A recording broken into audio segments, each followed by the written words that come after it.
Record ব্যবধানে স্কটল্যান্ডকে হারালো বাংলাদেশের মেয়েরা। টি-20তে দ্বিতীয় সর্বোচ্চ দলীয় রানের পুঁজি গড়ে রেকর্ড ব্যবধানে জিতেছে বাংলাদেশ নারী দল। চলমান বাছাই পর্বে টানা ৩ ম্যাচ জিতেই নিগার সুলতানা জ্যোতির দল ইতোমধ্যেই টি-20 বিশ্বকাপের টিকিট কেটেছে। আজ শুক্রবার সুপার সিক্সের চতুর্থ ম্যাচে ৯০ রানের বড় ব্যবধানে হারালো স্কটল্যান্ডকে। এর আগে অধিনায়ক জ্যোতির হাফ সেঞ্চুরিতে ভর করে টাইগ্রেসরা ১৯১ রানের বড় সংগ্রহ বড়ে। নেপালের কীর্তিপুর ত্রিভুবন ক্রিকেট গ্রাউন্ডে টস জিতে আগে ব্যাটিংয়ে নামে বাংলাদেশের মেয়েরা, যেখানে দলকে সামনে থেকে নেতৃত্ব দেন অধিনায়ক জ্যোতি। তাকে যোগ্য সঙ্গী দিয়ে ঝড়ো ইনিংস খেলেছেন শোভানা মোস্তারিও। পরবর্তীতে বোলিংয়ে ঝড় তোলেন মারুফা আক্তার। এছাড়া স্বর্ণা আক্তারের নিয়ন্ত্রিত বোলিংয়ে ২০ ওভারে ৯ উইকেট হারিয়ে ১০১ রান তুলতে পারে স্কটিশ মেয়েরা। টি-20তে বাংলাদেশের সর্বোচ্চ দলীয় রান ২৫৫।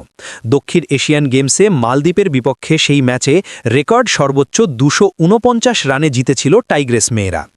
২০২৪ নারী এশিয়া কাপে দ্বিতীয় সর্বোচ্চ ১৯১ রান তুলে মালয়েশিয়াকে ১১৪ রানে হারায় বাংলাদেশ। আজও সমান ১৯১ রান করল দলটি।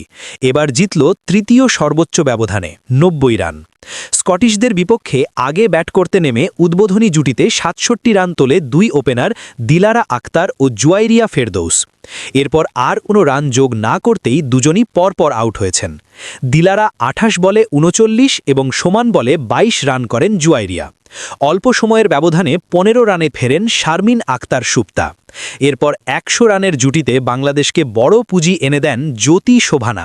৩৫ বলে ৫-৪ ও ৩ ছক্কায় ৫৬ রান করেন জ্যোতি। শোভানা ২৩ বলে ৭-৪ ও ২ ছক্কায় ৪৭ রানের ইনিংস খেলেছেন। ২০ ওভারে ৫ উইকেট হারিয়ে ১৯১ রানের স্কোর দাঁড় করায় বাংলাদেশ। বড় লক্ষ্য দেওয়ার মোমেন্টামটা পরের ইনিংসে টেনে নিয়েছেন মারুফা স্বর্ণারা। প্রথম বলেই মারুফা ফেরান ডার্সি কার্টারকে। স্কটিশদের পক্ষে সর্বোচ্চ ২৭ রান করেছেন ৮ নম্বরে নামা পিপা স্প্রাউল। এছাড়া মেগান ম্যাককলের ২০ রান ছাড়া স্কটল্যান্ডকে আর কেউই উল্লেখযোগ্য রান দিতে পারেননি। ফলে পুরো ২০ ওভার খেললেও ১০১ রান তুলতে সক্ষম হয় স্কটিশ মেয়েরা। মারুফা সর্বোচ্চ ৩ এবং স্বর্ণা ২ উইকেট নিয়েছেন।